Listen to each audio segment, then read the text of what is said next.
Good afternoon, everybody. We're about to begin the strategy track here in Infrastructure We Trust. I'd like to introduce our first speaker of the strategy track, Scott Dennull.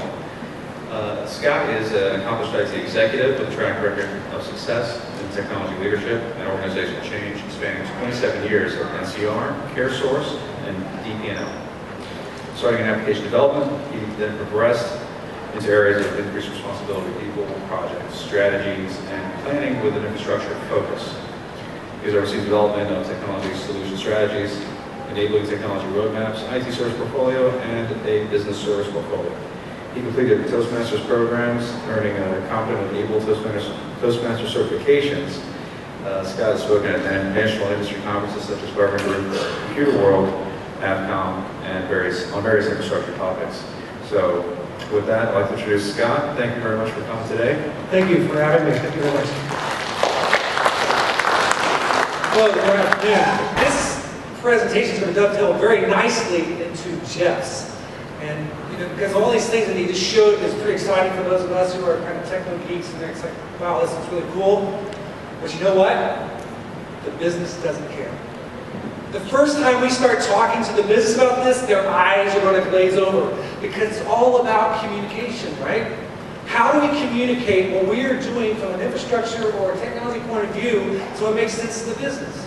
I try to keep up with communications, and I remember back when we started texting, and I have a 16-year-old daughter. She is a master texter, right? So she does a great job. Then I have a 10-year-old daughter. She likes to take the phone and text my sister in her car, just to drive her nuts.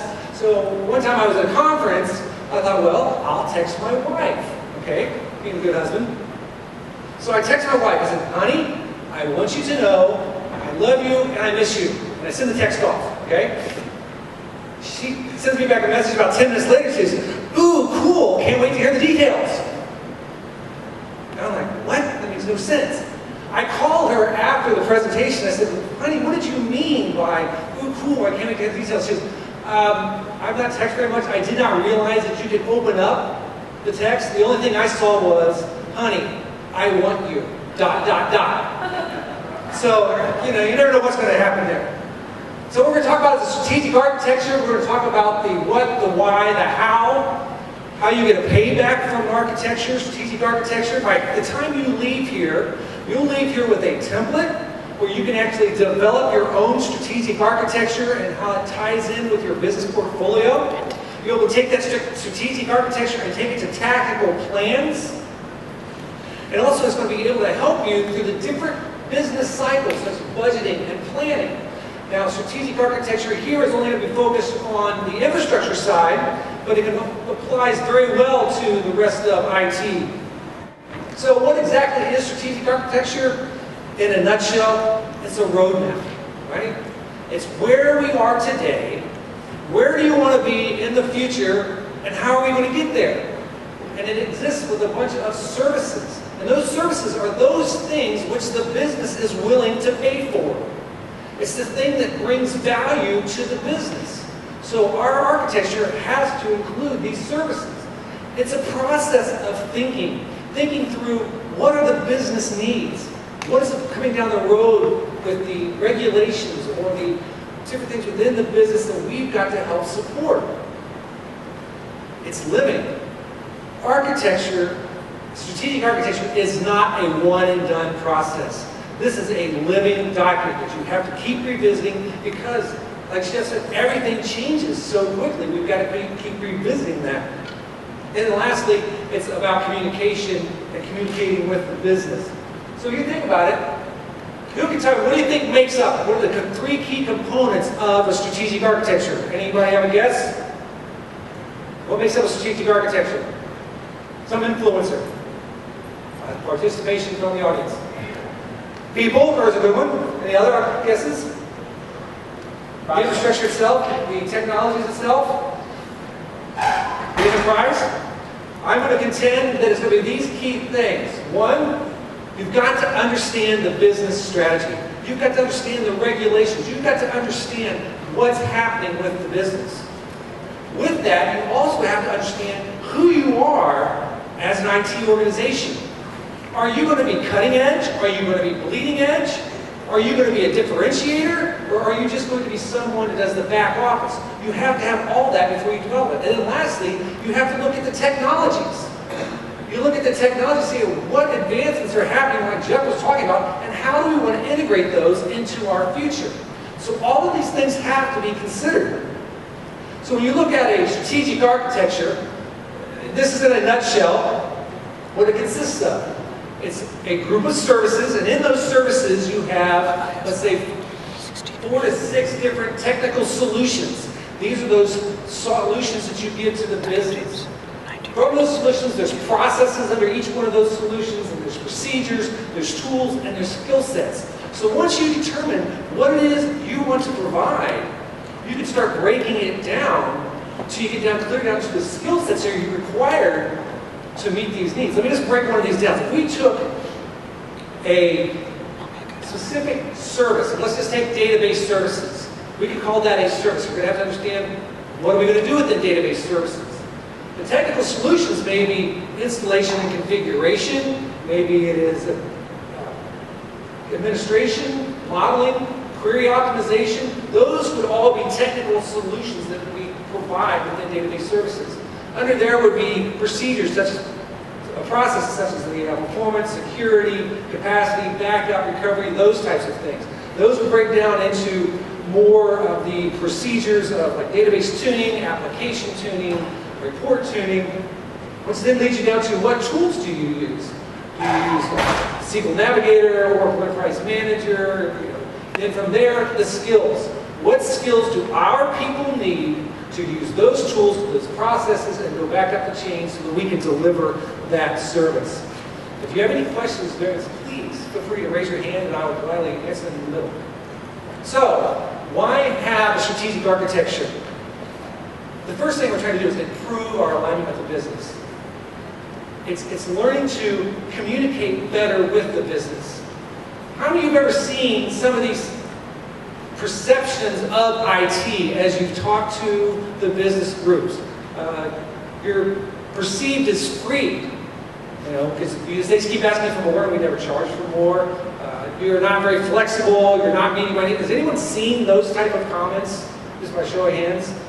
So these are real common comments, right? But the thing that we have to remember is their perception is their reality.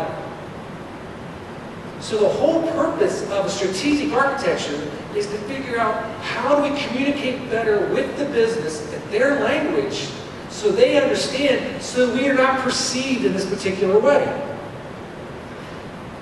A strategic architecture starts thinking about complete services. Have you ever called your, I've had some problems with my cable company. I call them up. I'm not good because I do my phone and my internet. I call them up. I don't start questioning. Are you using Cisco equipment? Are you on a Sonic Ring? Are you using MPLS? Are you using SIP? No, I don't ask any of those questions. I don't care. I'm a customer. I want to know, why isn't my phone working? Do I have call waiting? That's what our customers want to know. They want to see it from a value-based solution. If we're both developing a vision, if we start thinking through architecture, that's forcing IT to think strategically, not reactively. We're starting to think beyond today. How do I become more proactive? How do I be ready for the business and what they've got coming down the pipe? If you have a strategic solution or an architecture, let's say around enterprise processing, let's say, just think of the value with a vendor. If you have a server vendor come in, you say, here's my strategy. Here's where I am today. Here's where I think I want to be. This is my roadmap. You help me get there. The best, cheapest way I can get there. You hand that to a vendor, they're amazed that you're that organized. Lastly, it keeps you educated on technology options. I mean, how many of us have been bitten by an executive or someone coming in and saying, oh, I heard about this particular technology, how come we don't use that in our environment? Those the things that are on the hype cycle, maybe private cloud computing, bring your own device, the tablets, all these things, and you sometimes get bit, and if we've not thought about it, we kind of get taken off guard. So it helps us develop a solution or a vision for each one of those. Enable us to collaborate better. If you talk in a common language with your business groups, with other IT organizations, the understanding is a lot clearer. There's so many times when you talk to someone who's not technical, their eyes start glazing over after about 3 minutes. We can't have that. We've got to keep that level where they understand it. And what we're really trying to do is show that we are improving what we are providing for the business value, which is going to provide credibility as an organization. So if you look at this, over here is how we are seen by the business, the relationship. Or, it's the business is chaotic, reactive, proactive. Here's the amount of trust that they have in us. And as you see, if we're very chaotic or we are reactive, they're skeptical, they're uncertain whether IT is going to be able to meet their needs. But our goal is actually to move out that so we become valuable, so that we have a seat at the table with them, become less reactive, and we gain that credibility. You gain credibility by being prepared, by looking forward, just like the business has to look forward and see how they're going to handle their next opportunity. So, how do we do it? This is a 6-step process that I use. There was no real process out there. I did some reading through Gardner and a bunch of other things on the internet and kind of developed my own process for creating a strategic architecture. When you leave here, you're going to have the example. This is how I can do it. It's very simple. I've done this in 2 different companies, and it works very well. You got to look at your scope of services, then you want to define your technical solutions, then document them, and then also the roadmaps for the technologies. The key on this documenting technical solutions, there's 3 things. You've got to write it at a management level. You cannot write it at a technical level. Another thing you've got to remember, it's never going to be right. As soon as you finish this document, it's probably 20% wrong already. Accept that, because you've got to continue it's a living document, right? And then third, never talk about products in the actual solution. Products change. You get locked in, and we don't want to do that. So we're just going to go through each one of these steps. But the first thing is developing a framework. So the first thing you do is you develop a vision for your service. What is your vision for support services, system services, application services, integration services, database services?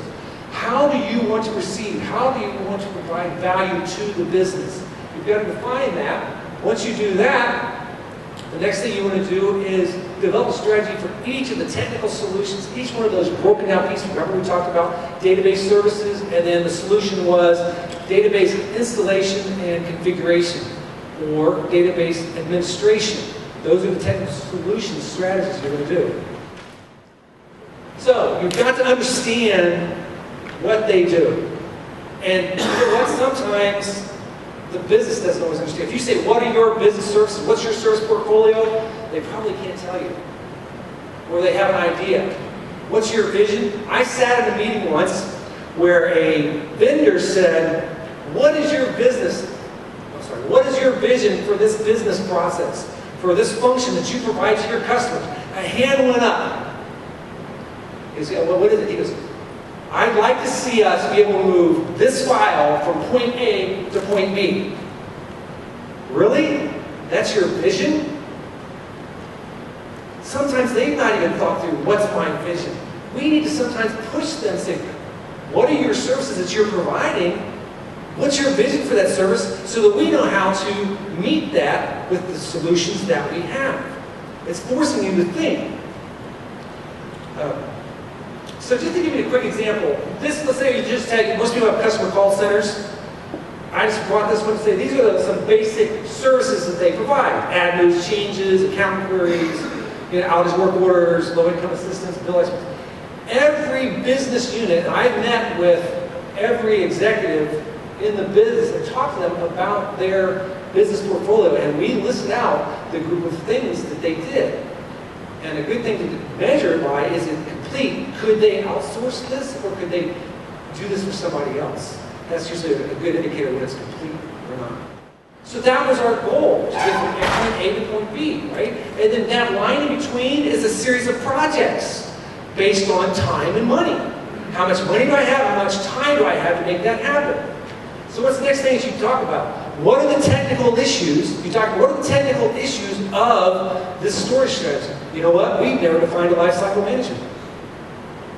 Maybe the cost is too high. We can't afford SSD. Or maybe we can't afford enterprise storage. Those are the roadblocks. Maybe the technology we need is still too cutting edge. Those are the things you would list up here. The tactical realization strategies are, what are those projects that you could break down in cost for each step from point A to point B? Remember, every year point B is going to change, right? But the key is you never make a decision that's too far off of that line, so you're making good decisions in all the planning processes. Implications. What's implications of changing storage? Well, you might have to speed up the network. You may have to look at your disaster recovery a little differently. You might have to look at business continuity differently. There are implications if we make the changes from point A to point B. And then lastly, the cost drivers. What's going to cost me more? Is it going to be replication strategies, the cost of the hardware? What's it cost to save critical data? There's different costs associated with that.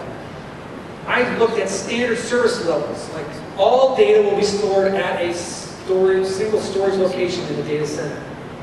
That's the standard. Everybody gets the same type of storage, but maybe the more exceptional service, the one that's going to be a higher cost service, is going to be something like an SSD, a flash, something that's going to be a much higher cost that they need to be aware of. If I choose this other thing, oh, by the way, I want high availability.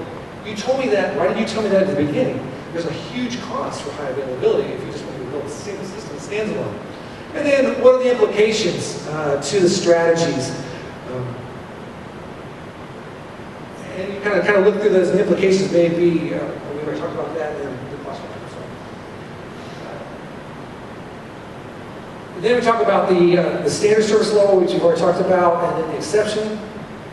And then we start listing what are the enabling technologies. What does it take to make this happen? So how do we do that? We said, okay, here is storage. Here's enterprise storage. What technology does it take to make up enterprise storage? You group them together, you identify what's unique, and then you take and you identify what's unique for each individual solution strategy. So to give you an example, enterprise access. How do you have